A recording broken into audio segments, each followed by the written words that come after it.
शंकर के शिवलिंग को बनाने के लिए मिट्टी कहाँ की होना चाहिए, किस जगह पर बनाना चाहिए, मिट्टी में कैसा जल मिलाना चाहिए। जब शिवलिंग का निर्माण करें, शंकर के शिवलिंग को जब बनाएं, तो सबसे पहले कैसे बनाएं, उस तक का विधान शिव महापुराण में और लिंग पुराण में कहा गया। महाराज कहा, क्यारे की मिट्टी हो, क्यारा मतलब समझिएगा, जिस मिट्टी पर कोई गंदगी ना करी गई हो, ऐसी जगह का कोई भाग मिट्टी का लाया जाए, जहां कोई गंदगी ना करे। शिव महापुराण की कथा कहती है। देखो, पिछले वर्ष के लॉकडाउन से लेकर अभी तक की जो कथाएं आप लोग सुने हैं, उसमें शिवलिंग मट्टी का किस तरह से बनाया जाए और कैसी मट्टी हो और उसमें पानी कैसा मिलाया जाए, कैसा शिवलिंग तैयार करा जाए, उसका विधान वर्णन नहीं कर पाए, परंतु आज कथा निकली है तो उसको सुन लो। क्यारे की मिट्टी, क्यारे की मिट्टी मतलब जिस मिट्टी पर कोई गंदगी ना करी गई हो, ऐसी जगह की मिट्टी को लेकर जाए। और मिट्टी को लाने के बाद थोड़ा पानी का सींचन कर दें, अर्थात घर में लाएं तो उससे पहले मिट्टी को पवित्र करें। अपने घर में गंगा जल रखा हो, यमुना जल रखा हो, सरयू जी का जल रखा हो, उससे मिट्टी का सींचन कर दें। मान लो अगर ये जल नहीं भी है तो जल के अंदर थोड़ा सा इत्र डालकर मिट्टी का सींचन करें। अगर इत्र भी नहीं है तो जल के अंदर थोड़ा सा दूध डालकर मिट्टी का सींचन कर दें। दूध भी नहीं है तो एक बेलपत्री जल के अंदर डालकर उस पानी का सींचन करें। बेलपत्र भी नहीं है, पीपल का पत्ता डालकर उसका सींचन कर दें। पर मिट्टी पर घर में लाते से ही, ये नहीं कि मिट्टी आज लाए और तुमको शिवलिंग कल बनाना है, तो मिट्टी अगर 1 दिन पहले लाए हो, 2 दिन पहले लाए हो, 4 दिन पहले लाए हो, तो उसी दिन जल का सींचन होना चाहिए। ये नहीं कि जिस दिन बनाएंगे उस दिन सींचन होगा। मिट्टी पर पानी का छींटा, सींचन भले ज़्यादा मत डालो, पर छींटा तो उस दिन लगा देना चाहिए जिस दिन घर में मिट्टी लेकर आए हो, जिस दिन लेकर। फिर भले तुम शिवलिंग 15 दिन बाद बनाओ, 8 दिन बाद बनाओ, 10 दिन बाद बनाओ, 3 दिन बाद बनाओ, पर उस समय पर मिट्टी का सींचन उस समय हो जाना चाहिए।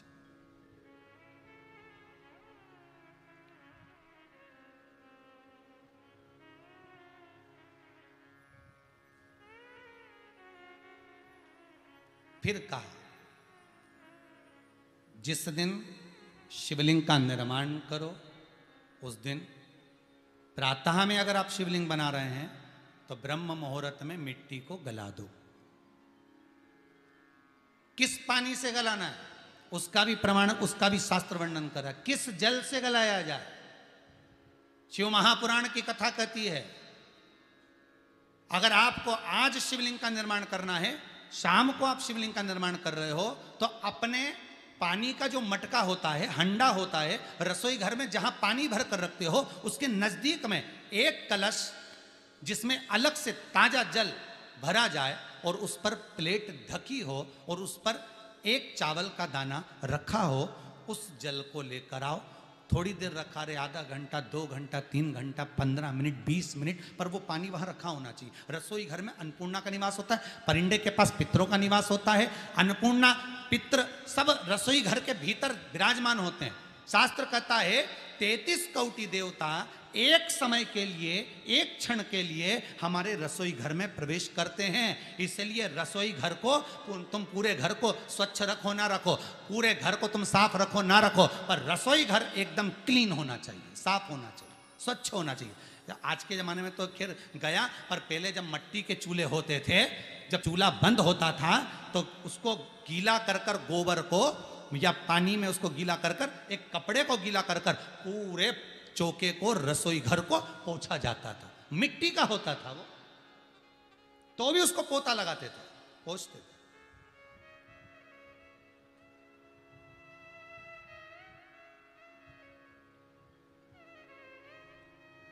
तो पहला क्रम है पार्थिव शिवलिंग का निर्माण।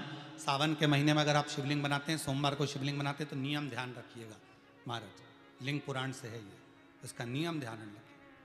क्या करना है, मिट्टी को लाना है, जल का छींटा देना, छींटा जरूर देना, घर में लेकर आए और जल का छींटा होना जरूरी है।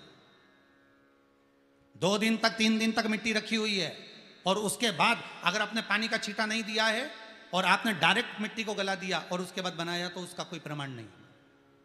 जल का छींटा अवश्य।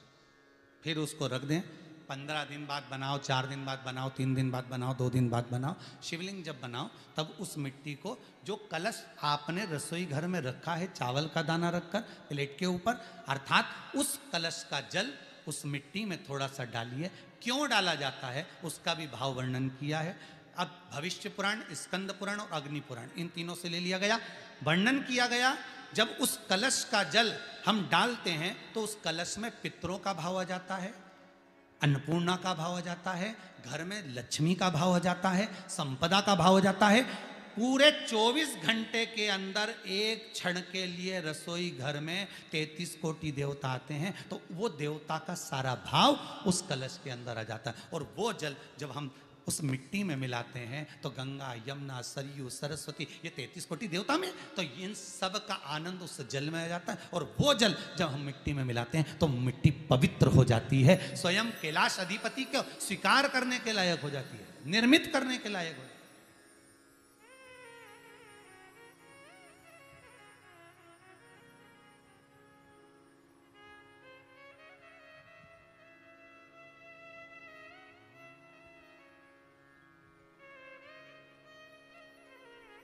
शिवलिंग का निर्माण।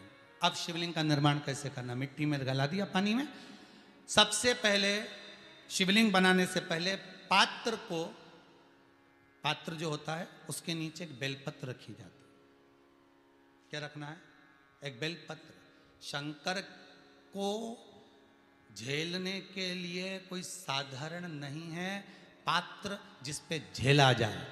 स्वयं गंगा शिव की जटा में, और आप शंकर के शिवलिंग का निर्माण कर रहे हो, कोई साधारण नहीं हो सकता। स्वयं आप विदेश्वर संहिता के अंतर्गत पढ़े कि ब्रह्मा और विष्णु, ब्रह्मा ऊपर जा रहे हैं, भगवान विष्णु नीचे जा रहे हैं, तो पता नहीं कर पा रहे कि यहां चरण कहां पर और शीश कहां पर है, उसको जान ही नहीं पा रहे।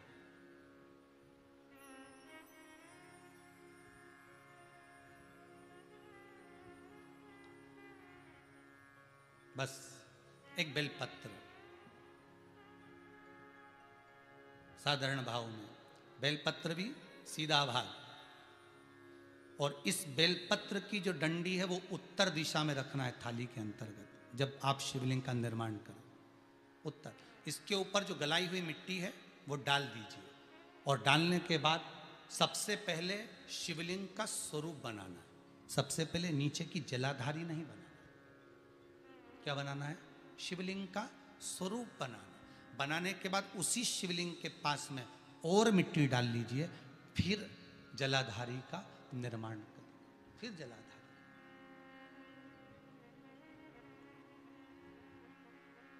शिवलिंग जलाधारी निर्मित हो गई।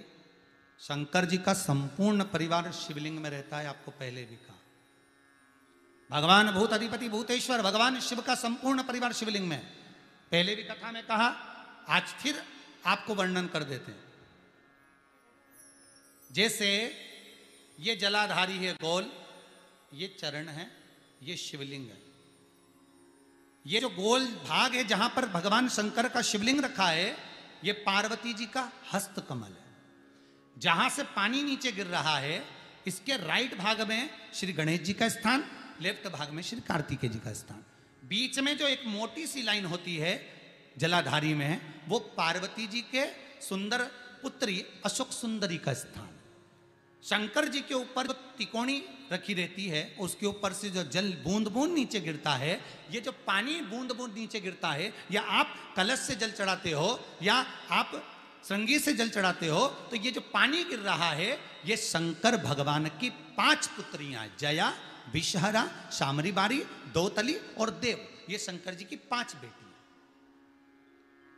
5 पुत्री। कार्तिकेय भी है, गणेश भी हैं, अशोक सुंदरी भी है, शंकर जी की 5 बेटियां भी हैं, शंकर भी है और पार्वती भी। अर्थात शिव जी के परिवार में आपको गणेश जी की पूजन अलग करने जाने की जरूरत नहीं पड़ेगी, शंकर के परिवार में पार्वती जी की पूजन अलग करने जाने की जरूरत नहीं पड़ेगी, कार्तिकेय की पूजन अलग जाकर करने की जरूरत नहीं है। शंकर का परिवार शंकर के शिवलिंग के साथ में उस जलाधारी में संपूर्ण परिवार शंकर का विराजमान है, संपूर्ण परिवार, कुछ भी नहीं, संपूर्ण और पूरा परिवार है महाराज। फिर वही बात आई, ध्यान दीजिएगा, जिस व्यक्ति को नींद ना आवे, रात्रि को सोते समय टेबलेट खाने की जरूरत नहीं, शंकर भगवान की 5 पुत्रियों का नाम लीजिए। जया, हाथ में जल लो, पलंग पर बैठो, जल हाथ में लिया, जया आचमन कर लो, विषहरा आचमन कर लो, श्यामली बारी आचमन कर लो, दौतली आचमन कर लो और देव आचमन कर लो। ये शंकर की जो 5 पुत्रियां हैं, ये ऐसी पुत्रियां हैं जो निंद्रा देवी को लेकर आती हैं और हमें विश्राम का आनंद सुख प्रदान करती, हमारे नयनों पर विराजमान रहती।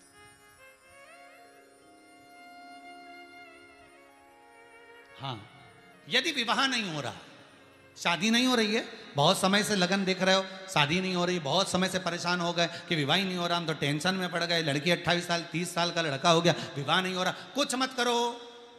अष्टमी तिथि आए तो अशोक सुंदरी वाली जो जगह है वहां पर हल्दी की 7 बिंदियां लगा दो, लड़का लड़की का हाथ उस बिंदी पर रखवा दो, उसका नाम गोत्र बोलो, उसी हल्दी में उसके हाथ पीला करवा दो और पीपल के पेड़ पर उस हाथ के 5 छापे पड़वा दो, 3 महीने में विवाह पक्का हो जाता है महाराज। उसका इतना, अशोक सुंदरी के उस हल्दी का इतना प्रमाण,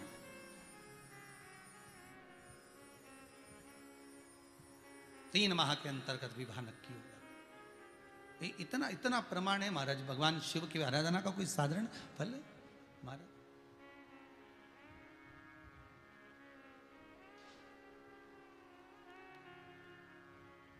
निर्मित करा शिवलिंग।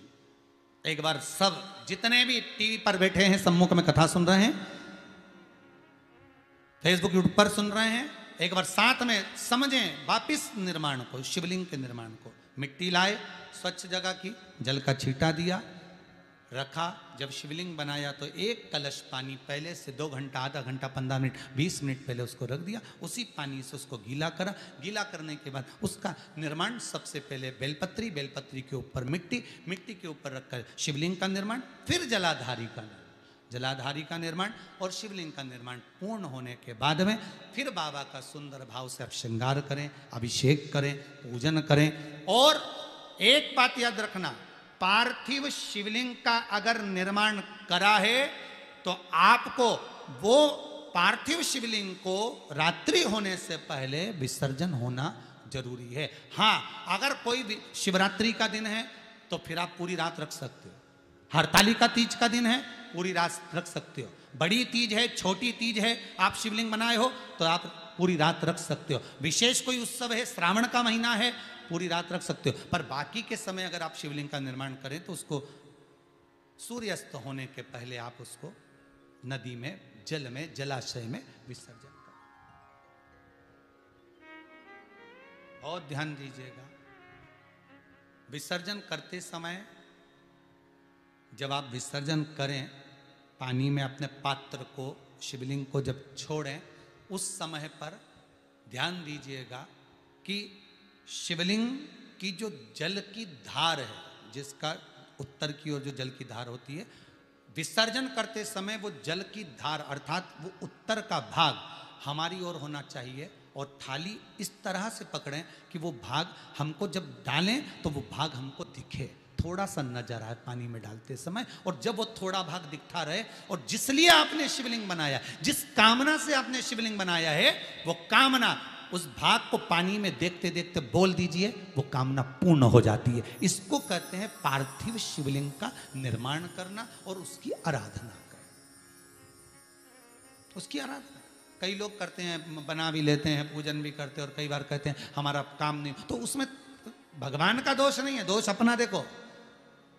आप आए नहीं, सुबह हो गई, मेरी पूजा की थाली धरी की धरी रहे, क्यों नहीं आए, किस लिए नहीं, वो हमें देखना।